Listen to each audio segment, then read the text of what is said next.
देश में एक माहौल, एक गीत बना, राम आएंगे। हम तो कहेंगे राम के साथ भगत सिंह भी आए, डॉक्टर अम्बेडकर भी आए, APJ अब्दुल कलाम भी आए, महात्मा गांधी भी आए, सरदार पटेल भी आए, चंद्रशेखर आजाद भी आए, अशफाक अली खां भी आए। लेकिन क्योंकि हमें पढ़े लिखे लोग हैं, हमें प्रैक्टिकली और लॉजिकली बात करनी चाहिए। बिल्कुल राम आए, बाकी जितने महापुरुष है वो भी आए, लेकिन क्या वो शरीर से आएंगे? हम पढ़े लिखे लोग हैं, प्रैक्टिकली बात कीजिए, हम लोग लॉजिकली बात कीजिए, इमोशनली नहीं। क्या जो महापुरुष चाहे कोई रहे, राम रहे, कृष्ण रहे, गांधी रहे, कलाम रहे, जिन्होंने अपने शरीर को त्यागा है, वो शरीर के रूप में आएंगे? क्या वो बोलते हुए आएंगे? क्या वो खाते हुए, नाचते हुए, गाते हुए आएंगे? नहीं, वो विचार के रूप में आएंगे। अतः राम का स्वागत है विचारों के रूप में, गांधी का भी स्वागत है विचारों के रूप में, कलाम का भी स्वागत है विचारों के रूप में। तो शरीर के रूप में कोई नहीं आएंगे, ये प्रैक्टिकली आपको समझना होगा। यदि राम जी के पास 50,000 करोड़ की संपत्ति होती तो वो क्या करते? अरे वो बिशुनगढ़ के 45 मजदूरों को सऊदी अरब में नहीं छोड़ते, वो बिशुनगढ़ के 45 मजदूरों को सऊदी अरब में नहीं छोड़ते जो टॉयलेट का पानी पी रहे हैं। वो बड़का गांव के लोग अपने कर्फ्यू का माहौल नहीं उत्पन्न करते, जो है अडानी प्राइवेट लिमिटेड कंपनी जमीन अधिग्रहण के लिए वहां इस प्रकार से पुलिस प्रशासन भरी है जैसे वो तालिबान लगता है।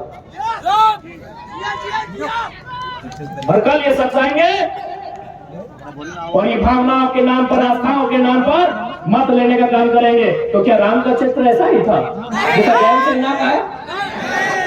इसलिए आज राम यानी विचार, राम यानी आचरण, राम यानी आदर्श, राम यानी कर्तव्य। एक भी लक्षण वर्तमान जो सांसद है, क्योंकि यहाँ सबसे ज्यादा हिंदू मुस्लिम के नाम से मतदान होता है, एक भी लक्षण राम का इनमें नहीं दिखता है। ये तो ऐसे लोग हैं जिनके कारण एक और हमारे राज्य में भुखमरी है, हमारे राज्य में गरीबी है, पलायन है, विस्थापन है। और आपको जानकारी होना चाहिए, पूरे झारखंड में सबसे ज्यादा अगर विस्थापन कहीं है तो हजारीबाग जिला, हजारीबाग लोकसभा के बिशुनगढ़ प्रखंड में। कुछ दिन बाद हजारीबाग के सांसद राम जी के नाम पर वोट करेंगे, राम जी के नाम पर वोट मांगेंगे। एक बात बताइए, राम का मतलब क्या होता है? राम का मतलब होता है त्याग, राम का मतलब होता है पिता के वचन के लिए राजपाट का त्याग। और ये जयंत सिन्हा जब राम के नाम से वोट मांगेंगे, आपको थोड़ा सवाल करना चाहिए, जिसके पास 50,000 करोड़ की संपत्ति है वो किस मुख से राम के नाम से वोट मांगेंगे? उनसे पूछेगा कि राम का मतलब क्या है भाई, राम का आदर्श क्या है, राम का चरित्र क्या है, राम का आचरण क्या है, उनसे पूछिएगा। आज लगभग 62 विदेशी कंपनियों में उनका सीधा शेयर है, और ये व्यक्ति राम के नाम से मतदान करेंगे, आप मतदान दे देंगे? 62 कंपनियों में जो हजारीबाग के सांसद हैं, उनका 62 कंपनियों में सीधा शेयर है विदेश में। ज्यादा पैसा मिलेगा वो तो आप जानेंगे कि परसेंटेज कितना है, लेकिन मुझे जहां तक जानकारी है 62 कंपनियों में इन ढोंगियों का, इन पाखंडियों का सीधा शेयर है। 15 करोड़ में हो सकती थी, 250 करोड़ किसके लिए? अपने लिए, अपनी पत्नी के लिए, अपनी साली के लिए, अपनी सरहद के लिए, सेकंड वाइफ के लिए।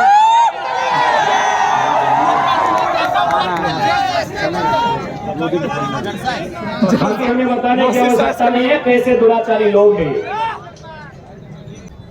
राम जी ने हमारे 1932 के खतियान को भी मजबूत किया है। अब आप बोलेंगे कैसे? राम जी का विवाद कब का है? 1528 का है। समाधान कब हुआ? 21वीं सदी में। समाधान किन्होंने करवाया? लोकतंत्र ने। लोकतंत्र ने तो है, जब मुगलों के काल की समस्या का समाधान लोकतंत्र में हो सकता है, तो हम तो अंग्रेजों की काल की समस्या का समाधान मांग रहे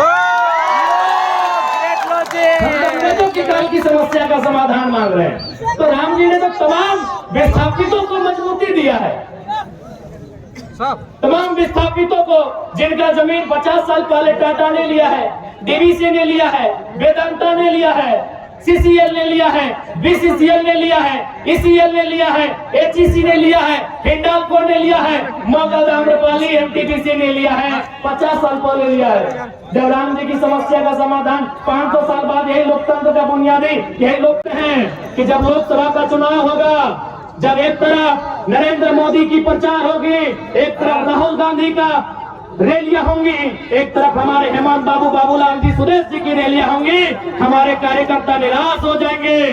तो उन अपने निराश सेनाओं को मजबूती देने के लिए, उन्हें हिम्मत देने के लिए उनका सेनापति लोकसभा के मैदान में होगा। हमारी कोई इच्छा नहीं थी लोकसभा चुनाव लड़ने की। हम तो राज्य के मुद्दों के साथ यहाँ आए हैं। हम तो राज्य को नेतृत्व करने के लिए लोग हमें उम्मीदें कर रहे हैं, लेकिन लोकसभा में हमारा आना, हमारे साथ साथ हमारे जो भाई आज मंच पे खड़े हैं, इनका लोकसभा में आना खासकर मेरा इसीलिए कि हमारे सेना का मनोबल कम ना हो। जब सामने सुरेश जी आए, बाबूलाल जी आए, हेमंत जी आए, तो उनके सामने उनका बेटा, उनका सेना नायक धुमराज पारसनाथ के बीच का टाइगर भी बना चाहिए कि हम लोग इस जंग की आधी लड़ाई जीत चुके हैं।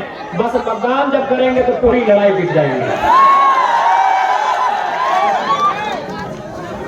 कि वह खून कहो किस मतलब का जिसमें उबाल का नाम नहीं, कि वह खून कहो किस मतलब का जिसमें उबाल का नाम नहीं, वह खून कहो किस मतलब का जो आ सके देश के काम नहीं। उस दिन लोगों ने सही सही खून की कीमत पहचानी थी जब बर्मा में सुभाष ने उनसे मांगी कुर्बानी। बोले स्वतंत्रता की खातिर बलिदान तुम्हें करना होगा, बहुत जी चुके हो जग में, तुम्हें मरना होगा। आजादी के चरणों में जो जयमाल चढ़ाई जाएगी, सुनो तुम्हारे शीशों के फूलों से गूंथी जाएगी। यह आजादी का संग्राम भला पैसों पर खेला जाता है, यह शीश कटाने का सौदा नंगे सर झेला जाता है। चाहिए आज जिस प्रकार से झारखंड का माहौल बना है, कहीं सड़क चौड़ीकरण के नाम पे, कहीं डैम के नाम में, कहीं तालाब के नाम में, कहीं माइंस के नाम में, कहीं फैक्ट्री स्थापित करने के नाम में हमारी जमीनें कौड़ी के भाव ले रहे हैं। यदि आज हमारे पास दिल्ली में शख्स नहीं होगा जो हमारे लिए लड़ सके, तो आने वाले दिन ऐसा होगा कि झारखंड एक खंडहर के रूप में होगा। आपके माननीय सांसद के करतूत सुनाता हूँ। करतूत और कारनामा में फर्क होता है, जैसे क्लेवर और कनिंग होने में फर्क होता है। दोनों का मतलब चालाक होता है, लेकिन एक का मतलब झूठ होता है। तो मैं इनके करतूत आपको सुना रहा हूँ। आपके जो यशस्वी नरेंद्र मोदी जी के नाम पर ये वोट लेंगे, माननीय जयंत सिन्हा इनका बाप भी संसद रह चुके, अपना बेटा को बनाने की तैयारी में है। राजलप्पा में प्रोजेक्ट आया था। आज समझिए कि किस प्रकार झारखंड को खोखला किया जा रहा है, किस प्रकार हमारी बुनियादी ढांचे को बर्बाद किया जा रहा है, किस प्रकार हमारे रोजी रोजगार को प्रदेशों के हाथों बेचा जा रहा है। वहाँ एक प्रोजेक्ट आया था, चूंकि सांसद हैं, दिल्ली से टीम आई थी, तो सांसद की कुर्सी लगी हुई थी। सांसद महोदय कुर्सी में बैठते हैं, अंदर जो दिल्ली की टीम आई थी, 5 सदस्य या 7 सदस्य टीम थी, उनसे पूछा सांसद महोदय ने, यशस्वी सांसद, आपके लोकप्रिय सांसद, आपके धर्मात्मा सांसद, अब भाई राम के नाम से वोट मांगते तो धर्मात्मा ही होंगे, और आपने दिया है। इस धर्मात्मा सांसद ने पूछा कि ये प्रोजेक्ट कितने में कंप्लीट हो सकता है? बोला सर हार्डली 15 से 20 करोड़ में पूरा हो जाएगा।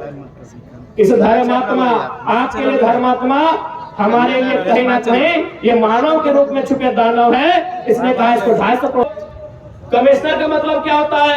यानी कलेक्टर जो पैसा, जो खजाना, जो धान चार सोना चांदी कलेक्ट करके ले जाते थे, उस पैसे को सुरक्षित अंग्रेजों तक, ब्रिटेन तक कमीशन लेके जो पहुंचाता था, उसे कमिश्नर कहते थे। कमीशन कहां से आया? कमिश्नर शब्द कमीशन से आया है। तो भाई अंग्रेजों का कलेक्टर चल रहा है, अंग्रेजों का कमिश्नर चल रहा है, तो 1932 का खासियत कहे नहीं चलेगा? सब चलेगा। कहे नहीं चलेगा? अभी बताइए कि हमारी लड़ाई गलत है, ये हमारी मांग गलत है? जी नहीं, बस हमारे लोगों को जानबूझकर कमजोर बना के रखा गया है, क्योंकि सारा समस्या है यहाँ की खनिज, यहाँ की खनिज। यहाँ के कण कण में खनिज है, यहाँ के पहाड़ में, यहाँ के पर्वत में, यहाँ के पठार में, यहाँ के जंगल में, यहाँ के नदी में नहीं समझे क्या? अरे दामोदर नदी को भी लोग चेंज करना चाहता था। ये पैसे के लालची लोग, क्योंकि दामोदर नदी के नीचे मैक्सिमम कोयला है, ये लोग दामोदर नदी के बहाव को बदलना चाहता था। यानी यहाँ के पहाड़ में खनिज, यहाँ के नदी में खनिज, यहाँ के नालों में खनिज, इसीलिए जानबूझ के झारखंड की व्यवस्था को चौपट किया गया है। अब आप कहेंगे कैसे? क्योंकि हजारीबाग को मैंने अक्सर कहा है, ये एजुकेशन हब है, शैक्षणिक राजधानी है। अगर रांची राजधानी, दुमका उपराजधानी, कोडरमा अफरक राजधानी, धनबाद कोयला राजधानी, जमशेदपुर स्टील राजधानी, तो हजारीबाग शैक्षणिक राजधानी है। बच्चे कहाँ मिलेंगे? जहाँ स्कूल का ड्रेस कभी पीला कभी हरा होगा वहां मिलेंगे, और जहाँ खिचड़ी 2-3 वैरायटी में मिलेगी वहां मिलेंगे। जहाँ गुणवत्तापूर्ण शिक्षा मिलेगी, नेतरहाट जैसे संस्थान में, सैनिक कॉलेज जैसे संस्थान में, नवोदय जैसे संस्थान में, वहाँ यूपी बिहार के लोगों का कब्जा है। ये गलत है कि नहीं, आप बताइए। अरे भाई, लोग बोलते हैं कि आप बाहरी बिक्री करते हैं। हम लोग नफरत नहीं बांटते हैं, आप हमसे नफरत करते हैं कि हमें जानबूझकर फेल करते हैं, आप हमें मौका नहीं देते हैं। एक बात बताइए, यही बगल में विनोबा भावे यूनिवर्सिटी है, क्या हमने कभी गेट पर जाकर यह कहा कि एचओडी सर गो बैक, आप यूपी से चले जाएं, आप राजस्थान से चले जाएं, आप बिहार से चले जाएं? क्या हमने कहा? नहीं कहा, क्योंकि यूनिवर्सिटी में जो प्रोफेसर आते हैं वो सेंट्रल का विषय होता है, वो जेआरएफ करने वाले लोग होते हैं, उससे ऊंची ऊंची उपाधियों को, उपलब्धियों को हासिल करके आते हैं। हमने कभी प्रोफेसर का विरोध नहीं किया है, लेकिन यदि कोई प्राइमरी टीचर बन के आएगा यूपी बिहार से, विरोध होगा कि नहीं, आप ही बताइए। होगा कि नहीं? अरे भाई, हमने प्रोफेसर का विरोध नहीं किया है। मैं आपकी हजारीबाग की स्थिति नहीं जानता हूँ, धनबाद में 90% यूपी बिहार बंगाल के प्रोफेसर हैं। जो विनोद बिहारी महतो विश्वविद्यालय है, वहाँ 90%। हमने तो विरोध नहीं किया, क्योंकि ये सेंट्रल का विषय है, ये केंद्रीय विषय है। आप प्राइमरी टीचर बन के आएंगे, आप टीजीटी में आएंगे, आप पीजीटी में आएंगे, तो क्या झारखंड के बच्चे